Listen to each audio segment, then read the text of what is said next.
Hi, I'm Micah Halpern. Thank you for joining me today as I do some thinking out loud. Our first segment is called Background Briefing. The first thing I've been thinking about is the big lie. People lie all the time. For years, the most common of all lies, the most common and often told lie was, of course, the check is in the mail. Then we entered the technological age, and parents of any teenager will tell you that the most told lie in the world became, if you're over 18, click here. Today, in the throes of the pandemic of 2020, the two most common lies in my world, and probably in yours also, and they're intertwined, are the first big lie is, I had COVID, and the second is, I have antibodies. I hear the arguments from people who don't want to wear masks in synagogue. I hear it all the time. People tell these lies to bolster their claim that they can neither give nor get COVID, claims that any serious doctor will tell you are incorrect now. For those who never had COVID or never tested for antibodies, the statements are not even incorrect. They're also lies. The reason they feel compelled to make these claims is because, plain and simple, it's easier to put it that way than to just say, I don't want to wear a mask, or I don't like wearing a mask. Too bad. The quickest way to discover that they're lying about the antibodies is to ask them what their count is. Most people haven't even gone to the trouble of researching what an antibody count should be for COVID. Just as they are too lazy to wear a mask, they are too lazy to do the research that would bolster their claim. It's not that they don't believe that masks are helpful or preventative or necessary. Those people have the facts and figures to support their opinion why they wouldn't wear a mask. It's just that these people feel masks are too cumbersome, uncomfortable, which I admit they are. However, we still need to wear them. There is a massive amount of misinformation about COVID, and the reality that information is constantly changing quickly, so I understand that. Things were assumed to be factual several months ago are not true today. Each day, scientists learn more and more about the virus. Sometimes new information builds on previously learned information. Other times, new information disputes what we once thought to be true, axiomatic. A few months ago, we all believed that once you caught COVID once, you could never contract it again. Today, unfortunately, scientists know that to be false. But some people, too many people, do not want to face the new facts.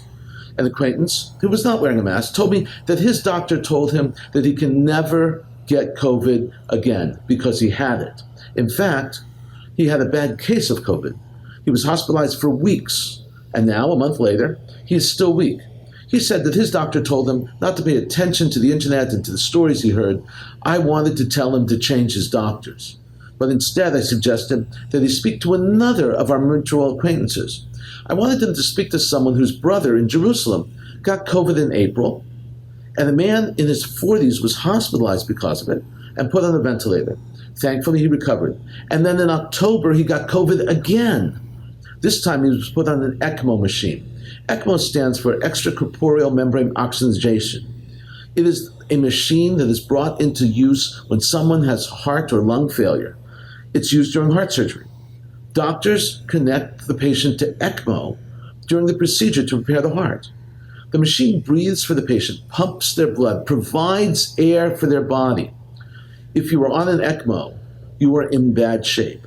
If you have COVID and are on an ECMO, it is the last resort. There is nothing more to date that medical science can do for you except ECMO at that point. Thankfully, in this case, the patient recovered. He was released from the hospital on a Friday before Shabbat, allowed to be at his home with his family before going to rehab on Sunday, where he remained for several weeks. The non-mask wearer did not believe what he heard, not a word of it. He said it wasn't true. Nothing could convince them that this man's brother had COVID a second time, and that when you get COVID a second time, it's more severe. That was not a single incident. The internet is full of stories of people who have contracted COVID twice. The medical journal Lancet, a very established and prestigious journal, published a confirmed case of a patient in Nevada. The article suggests that the patient struck by a variant form of COVID. That makes sense. Almost a year after we realized the dangers of coronavirus, we are learning more about and more cases of people getting it a second time. There is a full-blown debate among experts as to how long the antibodies will protect someone after they had COVID. Some say as long as a year. Other experts say It's 6 months. But most experts admit, and this is the most honest answer of all, they simply don't know. They guess that a person is probably safe for 3 months. The medical world is doing a lot of educated guessing when it comes to COVID. And one day we might actually recognize the scientific data proving that masks did nothing to protect us at all. I accept that. But we're not there yet. We're not at that point. What puzzles me the most about people who say that they had COVID and then refused to wear a mask is this. If you had it, if you suffered through this awful virus, wouldn't you want to do everything you could to spare someone else from suffering? Something as simple as wearing a mask. I've also been thinking about Secretary of State, United States Secretary of State Mike Pompeo, and his post-election trip to Israel. History was made when U.S. Secretary of State Pompeo visited Kazagot, a winery located in the area of the Middle East known as the West Bank. It was the first visit, historic, first time ever a Secretary of State went to the West Bank as a guest of Israel. The Israelis who live there refer to the area as Judea and Samaria. Palestinians refer to it as the West Bank. And that's the name by which the world recognizes it as those disputed areas. Until the trip by Pompeo, U.S. diplomatic trips to the area were at the behest of the Palestinian Authority. Then came another, more important first. Secretary of State issued a first-time declaration by the State Department that products from the West Bank that enter the United States from now on should be labeled made in Israel or product of Israel. Until now, the State Department policy was to label them made in the West Bank. Under the Trump presidency, the United States pursued a policy that did not view settlements or settlers in the West Bank as illegal.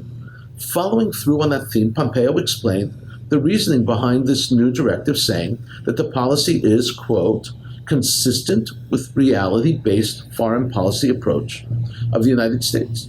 Not everyone agrees, of course. Palestinian leader Hanan Ashrari, once a member of the executive board of the PLO, clearly rejected the move.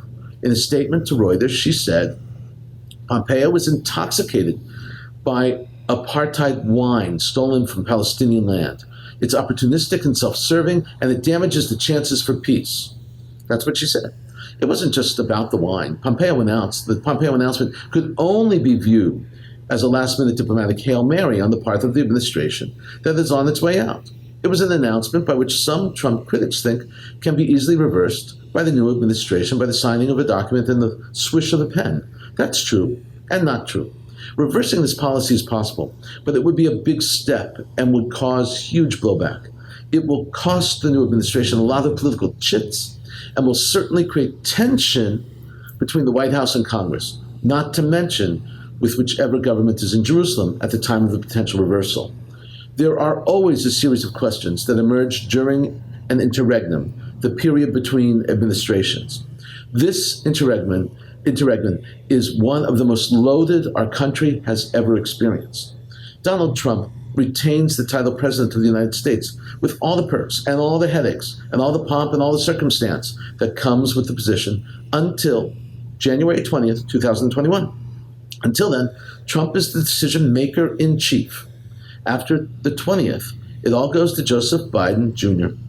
But when looked at without prejudice or preconceived notion, you realize that this announcement is not really a change in U.S. policy. The State Department did not have this policy, but it was not unilateral. They already had it, but it was not unilateral, all-encompassing policy of the United States. It was a State Department charge for foreign affairs. The State Department is not in charge of exports and imports, so it really didn't mean much. In reality, the announcement by the Secretary of State changed the policy of the State Department. It will have little impact on larger issues of labeling products exported from the United States to Israel. There are people around the world who smile when they see products from Israel sold in their local stores or favorite online sites. There are those who will buy oranges simply because they're Jaffa oranges grown in Israel, or pay more for Dead Sea salts than other bath salts because, well, it's from Israel. And they are proud to buy Israeli products. And now they have a new reason to smile. In honor of his visit to the winery in Psagot, the Psagot winery actually released a new wine, a blend of 3 grapes, and named it Pompeo. But this new policy is about much more than putting a smile on people's faces. That's not what the policy is about. backpedaling on issues that are very sensitive to Israel, issues like recognizing Jerusalem as the capital, or relocating the United States Embassy back to Tel Aviv, risks massive upheaval in the party, in the Democratic Party. Those are issues involving numerous constituencies that will be insulted and offended and very verbal about their displeasure if the status quo were to change. For their part, the Palestinians will demand returning to the previous status quo. They will demand that the embassy be returned to Tel Aviv, that Jerusalem not be officially recognized by the United States as Israel's capital. The Biden administration will, I'm certain, hear them out and then reject those proposals. Trump and Pompeo are well aware of that. Once a genie is out of the bottle, especially here in the Middle East, it's nearly impossible to return it and replace the cork. The Biden administration knows this very well. Coming up next, points of view. First up is a column from Israel Today, and it's written by Caroline Glick. It was published on November 27, 2020, and entitled Justice and Anti-Semitism You Shall Pursue, subtitled The New Form of Jewish Hatred is a Combination of Anti-Zionism and Identity Politics. Caroline identifies the marriage between Jew hatred and anti-Zionism. Jew hatred is the pre- and now postmodern idea of anti-Semitism. Her objective is to paint the new old democratic leadership as both Jew haters and anti-Semites. And this is how she begins. Over the past week, we have seen witnessing an emergence of new sort of anti-Semitism in the Democratic Party. The new form of Jew hatred is a combination of anti-Zionism and identity politics. It's convoluted and hard to follow, but contradictions and all, it has arrived.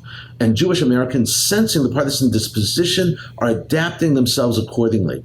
The first place to look for new Jew hatred is in Joe Biden's appointments. Most of the attention this week has been focused on Biden's senior appointments. Biden appointed Tony Blinken, who is Jewish, to serve as Secretary of State. As John Kerry's deputy, Blinken played a major role in crafting the nuclear deal with Iran, which, while billed as a non-proliferation agreement, gave the world's greatest state sponsor of terrorism an open path to nuclear arsenal. Like his former boss, Blinken is faithful to the view that Palestinians are a strategic nerve center of the Middle East. Without their agreement, it is impossible, or if possible, wrong, for Arab states to make peace with Israel. Glick continues by describing the background of several Biden appointees. She's worried, to say the least. Here is an example. She writes, 2 other appointments announced this week certainly were more than Talib's liking. Biden appointed Rima Dodin, a Palestinian-American, to serve as the deputy director of the White House's Office of Legislative Affairs. As the pro-Israel website Elder of Zion reported in 2002, as a student at the University of California, Berkeley, Dodin was the head of the Muslim Brotherhood, Aligned Muslim Students Association. In that capacity, she gave a speech at a church in Lodi, California, where she justified suicide bombers. In her words at the time, this is a quote, "The suicide bombers were the last resort of a desperate people," unquote. Glick gives many more examples, including Peter Beinart, Warnock from Georgia, Congresswoman Tlaib. Glick is trying to prove the Democratic Party is simply redefining anti-Semitism and maintaining that it can't exist because they're progressives, and progressives can't be anti-Semites. This is how Glick concludes. Exit polls of this month's election show that, as always, a large majority of American Jews voted Democrat. The progressive rabbi's letter absolving Warnock from his hateful statements on Israel, and the Holocaust Center's Holocaust Trivialization exhibition are expressions of progressive Jewish accommodation to their party's new anti-Semitism. They have agreed to redefine Judaism as progressivism and anti-Semitism as everything that isn't progressive. And if Democrats express anti-Semitism and even build themselves up on the basis of such expressions, as Tlaib, Beinart, and Warnock do, then that's a good thing. For by doing so, they are actually dismantling anti-Semitism and winning justice.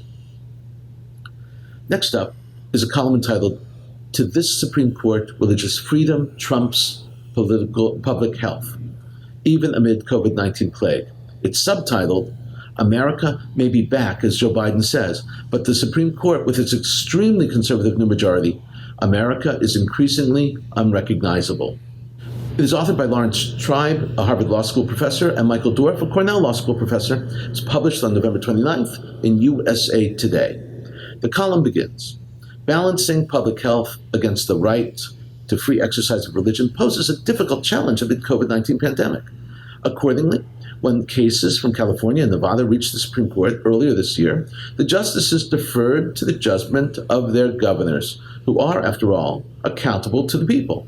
But those cases were decided by a narrow 5-4 margins before Justice Ruth Bader Ginsburg died in September. The court changed its tune late Wednesday night when her replacement, Amy Coney Barrett, and her 4 earlier dissenters formed a new 5-4 conservative majority that invalidated the restrictions on worship services in hot zones designated by New York Governor Andrew Cuomo. The ruling in Roman Catholic Diocese of Brooklyn versus Cuomo brought the Catholic and Orthodox Jewish congregations was especially notable because it was unnecessary, as Chief John Justice reports explained in his dissent. Roberts said in his dissent, by the time the court ruled, the New York houses of worship were no longer subject to any numerical restrictions.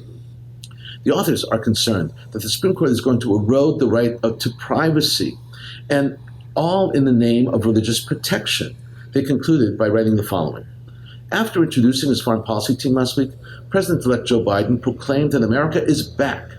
In important respects, that will be true come January 20th, but at the Supreme Court, America is increasingly unrecognizable, a court that affords no protection to unenumerated rights to bodily integrity and privacy, while simultaneously eroding the separation of church and state, would look less like our familiar institution and more like the highest judicial authority of a place like Gilead, the theocratic, misogynist country in Margaret Atwood's dystopian The Handmaid's Tale. I think that they're exaggerating. The court ruled that Cuomo, the governor of New York, was wrong by not permitting churches and synagogues to meet, even with proper distancing and protections. It was very simple. For instance, a church with 1,000 seats was, according to Cuomo's executive order, permitted to only allow 25 people to enter. Coming up, commentary through cartoons, where pictures tell the story. I want to show you 4 images today. First up is a play on Calvin and the crazy world that we inhabit right now. The meme begins, when I tell people I'm a Calvinist, then there are 3 images, 3 reactions. The first is a picture of Calvin, the founder of Presbyterianism, and the text reads, what my Presbyterian friends think I mean. Then there's a picture of Calvin Coolidge, the 30th President of the United States, who governed from 1923 to 1929. And it reads, my libertarian friends think I mean Calvin Coolidge. The third picture is Bill Watherson's Calvin from Calvin and Hobbes. This Calvin is destroying an entire city. The caption reads, what I actually mean. Next up is a play on just how downright uninformed our society is. The meme reads, in the 1980s, A&W tried to compete with McDonald's Quarter Pounder by selling a third pound burger at a lower price. It failed because most customers thought that the Quarter Pound was bigger. That's why I don't argue online. This is a truly profound example of just how little people know and how loudly they proclaim their lack of knowledge. Third up is a telling statement about aging. It reads, the biggest lie I tell myself is, I don't need to write that down, I'll remember it. That one hits home for a lot of people. Finally, this comes from inside the synagogue. It's what the Gabbayim, the people in charge of what goes on daily in the synagogue, said. They put it on the wall to get people to stop talking on their cell phones. It reads, when you enter this shul, it may be possible that you hear the call of God. However, it is unlikely he will call you on your mobile. Thank you for turning off your phones. If you want to talk to God, enter, choose a quiet place, and talk to him. If you want to see him, send him a text while driving. In a moment, more of my own perspective and a few predictions. Israel and the UAE are in high gear. Multiple airlines are flying back and forth. As many as 100, I'm told, go daily. El Al has 16 flights from Israel. Dubai, it's unbelievable. It's just one of their airlines are now connecting 2, 3, 4, 5 airlines from the Middle East are going back and forth to the Arab Emirates and Israel. There is no visa necessary for citizens of either country to fly from the countries. While Israel can now travel to the United Arab Emirates easily, visa-free, visas of 11 Muslim countries, including Afghanistan, Pakistan, Iran, Yemen, Syria, Libya, Iraq, and Tunisia, have been yanked. They can't enter the UAE. They've been canceled, rescinded. A blacklist is official. Why does this policy exist? The answer is actually pretty simple to understand. Terrorism. Most of these 11 countries are havens for terror. Terror groups gather there and organize there. The UAE is concerned that Israelis would be the perfect targets for the terror in the UAE. So the UAE has literally blocked all those Muslim countries that might plan, sponsor, perpetrate attacks against their Israeli guests. If terror came to the UAE, it would ruin not just the relationship with Israel, it would destroy tourism, trade, business between the UAE and every other Western group planning to expand their dealings with the UAE. Mohsen Fakhrizadeh, the father of Iran's nuclear weapons program, mind you, was assassinated Friday, November 27, 2020. His name and picture were part of the nuclear archives that Israel smuggled out of Iran, which Bibi Netanyahu presented to the world. Israel placed a photo of Fakhrizadeh on a large screen, and Netanyahu told everyone to remember that name. And Fakhrizadeh was assassinated while riding in the car. Witnesses describe an explosion and then some shots. Photos show gunshots through the front windshield. On the driver's side, there was a significant amount of blood. First reports were that he was taken to the hospital and died. More likely, he was pronounced dead there. The policy of most highly trained assassination teams is to confirm the kill. That means that after the strike, if there is time to access, they will quickly approach the body and shoot the target in the head. Though actually the reports now that the entire assassination was done by automatic weapon. In other words, through a drone in a car. 2 Bahraini ships were returning home from a nearby war exercise in the Arabian Sea. As they passed through Qatari waters, the 2 Bahraini ships were stopped by 3 Qatari naval vessels who claimed that they were protecting their border and territorial waters. In the end, the Bahrainis and their ships were let go and continued the rest of their short trip home. Bahrain is alleging that they're presenting a complaint to the 6-member Gulf Cooperation Council. Both Bahrain and Qatar are members of the GCC, which has an agreement that permits vessels of members nations to safely traverse each other's territorial waters. In 2017, Bahrain and United Arab Emirates, Saudi Arabia, Egypt all severed ties with Qatar. Why? Because Qatar had aligned with Iran.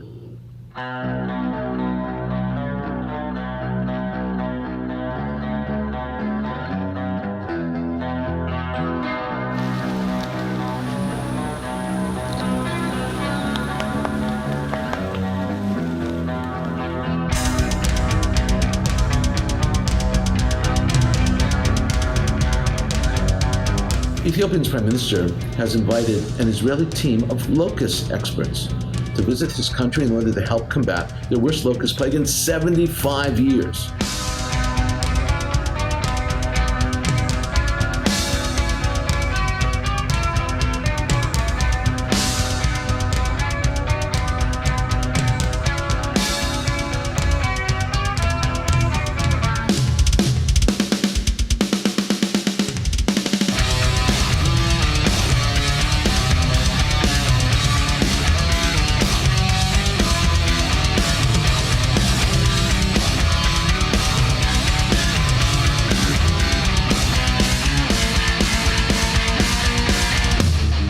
The team of 4 Israelis arrived on the ground in Ethiopia.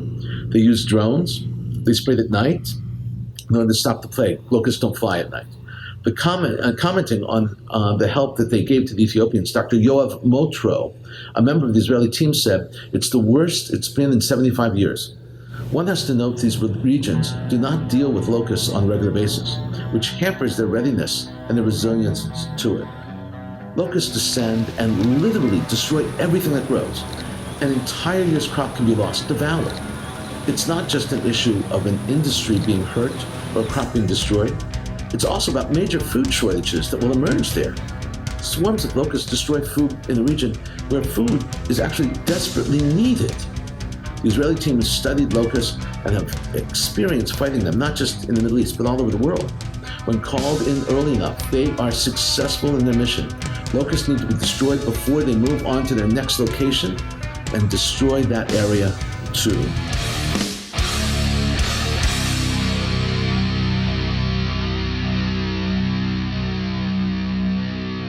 Iran has unveiled a brand new naval ship. It's 170 yards long. The ship is actually a naval city capable of carrying ocean missions. It can carry aircraft, drones, missiles.